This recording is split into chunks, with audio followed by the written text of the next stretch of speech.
friends, welcome back to Belle's Library. I'm Heather, and today we are just going to get a little nerdy with a bunch of stats. We're going to check out where I'm at for the year with a lot of my fun reading stats, and then we're also going to kind of compare it to where I was at last year at this point. We are halfway through the year. All of this is going to be from January till the end of June. I'm not including anything that I've read so far here in July. So if you're not into like numbers and stats and stuff, this may not be the right video for you because we're just going to go a little number crazy. But I always kind of enjoy checking out all of the different stuff and how this year compares to last year. It sounds really intriguing to me as well.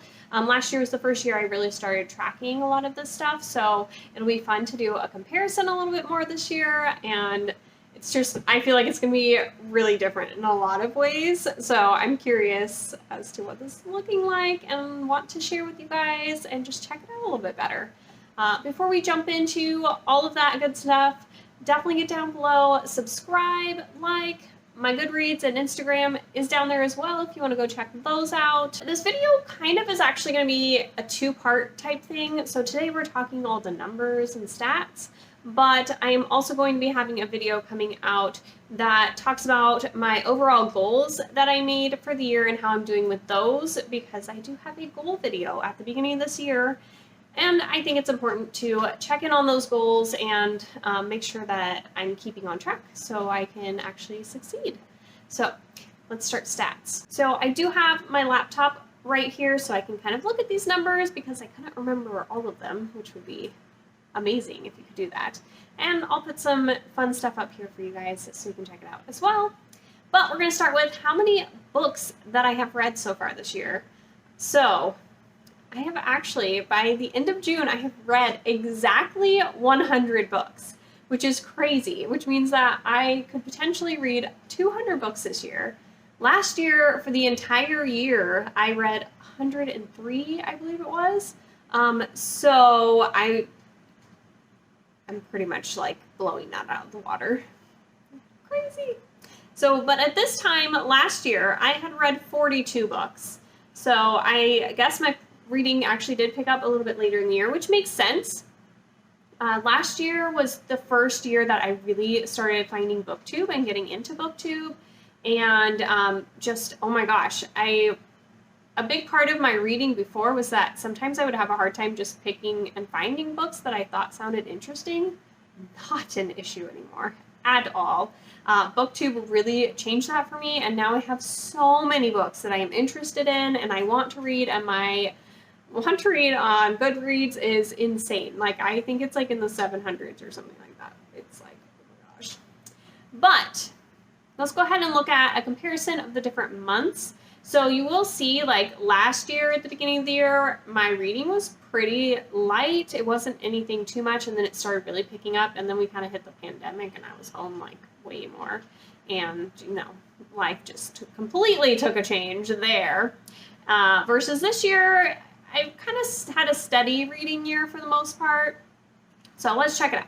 In January of 2020, I read 4 books, and I read 31 this year. I was doing a really fun challenge that month, and I was trying to read like 31 books in 31 days, or at least as many books as I possibly could in a month, basically. So I did a vlog with that I'll put up. Then in February, I only read 1 in 2020 and 10 in 2021.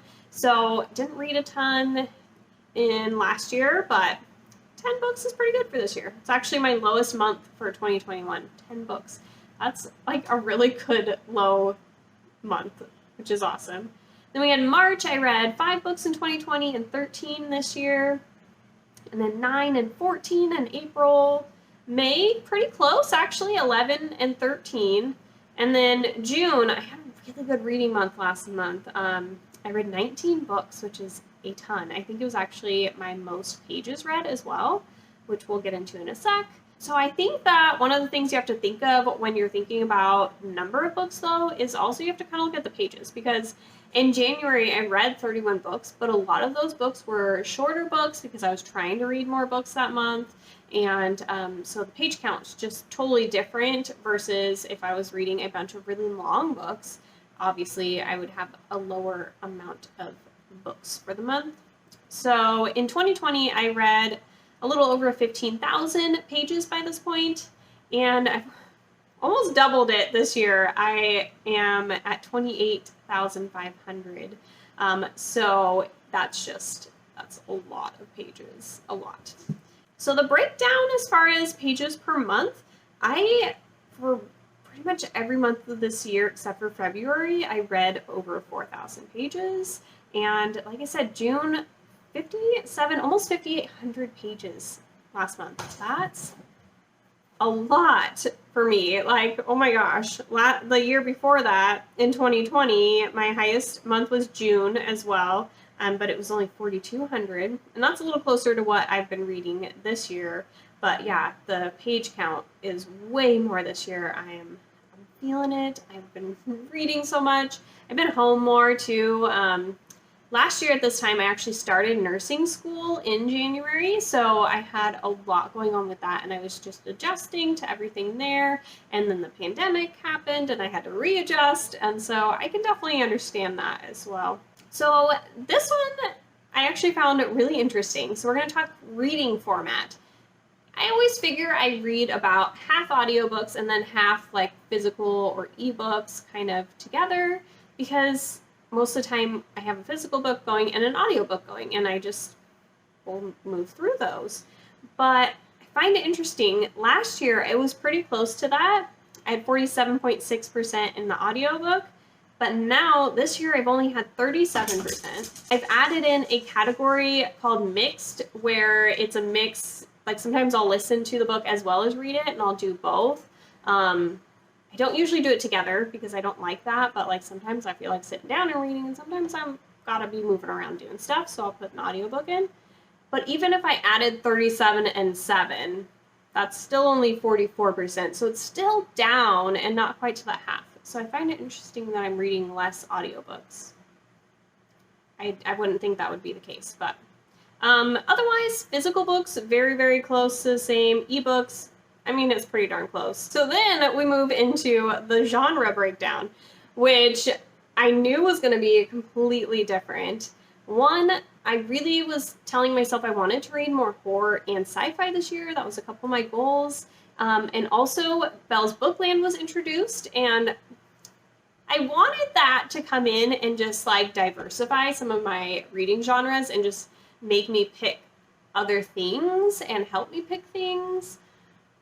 But it really likes to pick fantasy and sci-fi, so I do tend to get a lot of that. And you can really tell in the genre breakdown. I have jumped up a ton in fantasy. It's my most read category in 2021, and then it's at 35%. And my next read category is contemporary at 16%. So, like, a pretty good gap between the two. And kind of the opposite with contemporary.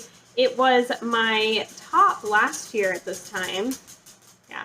And now it's down. So it was where fantasy was. So I find that kind of interesting. My sci-fi and my horror are a lot higher than they were last year. Very low at this point last year. I really would like to get in more contemporary romances. Contemporary and romances like that, those genres.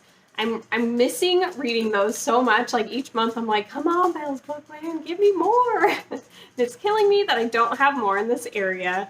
And they both have significant decreases in the genre breakdown. So I really need to try and like fix that. That needs to change. So, because I'm dying for more romance. I was thinking maybe I need to start putting in more fantasy romance when I get some fantasy picks, because then, you know, I get a little bit both. Right now, the fantasy romance, I can only think of one that I've read this year. I did put it into the fantasy category, but maybe if I start reading more in that area, it will become a category in our list here. So going into kind of the star ratings and how that's looking, I feel like it looks pretty similar to last year. I tend to have the most 4 stars, and then like 5 and 3 stars are kind of close, and I don't have as much in the 2-star DNF area, which is still kind of the case this year. Although I do have more 5 stars than I did percentage-wise for last year, which I totally understand.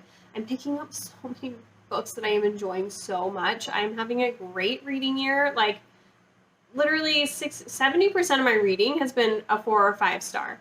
And I am one of those people who I want to pick up things that I really truly think that I'm going to like. I don't try to just pick up random stuff. I like really try to look into it and make sure it's something that I'm going to enjoy, because otherwise I don't want to read it and I won't. And I'm not the greatest at DNFing. Gotten a little better with that. I have DNF'd 3 books this year, but I mean, I don't want to read a book that I don't want to read, right? I did find it interesting that last year I had 9.5% in the 2-star category, and that's basically equatable to my 2 stars and DNFs added together. So pretty much if I didn't DNF those, they probably would have turned into 2-star ratings, and we would have been about the same place. But overall, I'm having an awesome year. I'm finding a ton of books that I am loving, and I actually just did a video talking about a bunch of my favorites so far this year, and it was really fun to just like sit and gush and just be like, yes, I loved these, read them, please.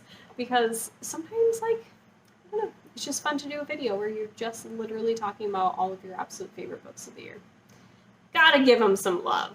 So then we've got age category, and this year, YA is still the majority of my reading at 49%, but very close with adult, which is 44%, and then I had some middle grade, which was 6%, so I did read a little more middle grade this year than I have in the past. It's something that I'm kind of trying to dip my toes into a little bit, and I'm enjoying a lot of what I'm reading, but I'm not like fully invested in reading a ton in that genre, or that age category. You know, I want to read, I like YA, I like adult, I'm happy either way, so those are kind of half and half almost, and so, you know, it seems appropriate for where I'm at. So this next one, I was super surprised when I saw this. So my borrowed versus owned. I borrow a lot from my library, a ton. So it says that I borrowed 70 books this year from the library already, and I own 30 of the books that I've read. Now, I really wanted to work on reading more books for my bookcase, and I have done a pretty good job, I feel like, of doing that. I haven't figured out where I'm at with that, like how many more I've read this year versus how many I've taken onto my bookshelf. I was really trying to increase that percentage a little bit better. That'll be in the next video, but last year I actually read 60% of the books I was reading were owned books, and I had read 25 books off of my shelf at this point, which I find very interesting because it's pretty close to this year, but I've read over double the amount of books. So yeah, but I utilize my library a lot. I like to buy books, but do I need to have a ton more books that I haven't read? No, I have plenty of books on my shelf that I can read, or I can use the library, and I like to buy books that I know that I've loved and I want to have in my collection, and that's what I'm kind of moving towards, is buying stuff that, like, I have adored this, or it's like the next book in a series that I've really liked, and those tend to be what I buy more than just new books that I don't have a lot of knowledge of or haven't read. So, I don't know. Kind of just interesting how the breakdown kind of worked out in that I just, read way more of my owned books last year than I have this year. And then this next one's kind of a quicker stat, so we're getting into a couple of the more representation stats. This year I really wanted to make an effort to increase the number of books I am reading from authors of color, and last year at this point I had only read 6 books, which was 14% of my reading were from authors of color, which is not a great number, and I really tried to increase that in the last half of last year, and I'm still trying to really work on that, and I feel like I'm getting some good diversity in some of my reading, and I'm feeling good about kind of including a lot more of that, and I feel like I'm doing better, and the stat is showing that. I've read 26 books, which is 26% of my reading has been from authors of color, which is awesome. My goal for the year is 30%. So I have a little bit of work to do still to kind of push myself to get to that point, but still doing a lot better than last year, almost double percentage-wise, but 20 more books than last year.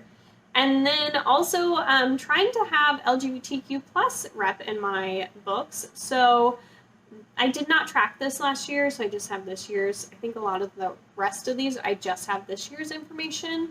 So with the representation in this category, I've had 42% of my books have had some kind of LGBTQ plus rep, and 24% of that has been the main character has been in that grouping. And so I feel like that's pretty good. I know last year it was definitely lower than this. I'm trying to have more representation in my books, and so some of it's in this way, some of it's maybe from authors of color, and having characters of color. I also think that I have read some books that deal with more like mental health type issues like anxiety and stuff like that, and I'm not really like putting those disabilities and different stuff like that in a chart yet, but I may start tracking. I may start tracking some of that as well. I just haven't yet, but I know there's that representation group, and that could be something for me to start thinking about as well, trying to see how much of that I'm including in my reading. So this next one is publication year of the books I'm reading. I tend to read books that are a little bit more recent within the next within the next 5 years. Within the last 5 years, probably. I did find it interesting. I think last year, most of the books I was reading were actually published in 2020. But this year I have 2021 is only at 10%, so I haven't read a lot of really new releases this year. I think part of that too is trying to continue some of the series that I started and really kind of focus on some of that. And there's a ton of books that have been released in several of the past years that I am very, very interested in, and I want to read those before I start getting into like new series and stuff. So probably more standalones that I'm starting if they are for 2021. But my number one year is 2019 and then 2020. Most of them, though, within the last 5 years for sure.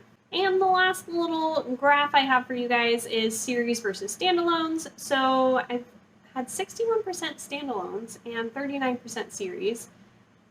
So again, trying to work on reading more sequels and not starting as many series. So I'm probably trying to pick up more standalones so I don't get myself into trouble with starting a ton of new series, because I like to start series and then not continue them, or only partially continue them. So I think that's an issue for a lot of people, at least on BookTube. But I feel like maybe I'm working on some of that. I've been trying to read some sequels like every month. I usually read at least one, maybe two.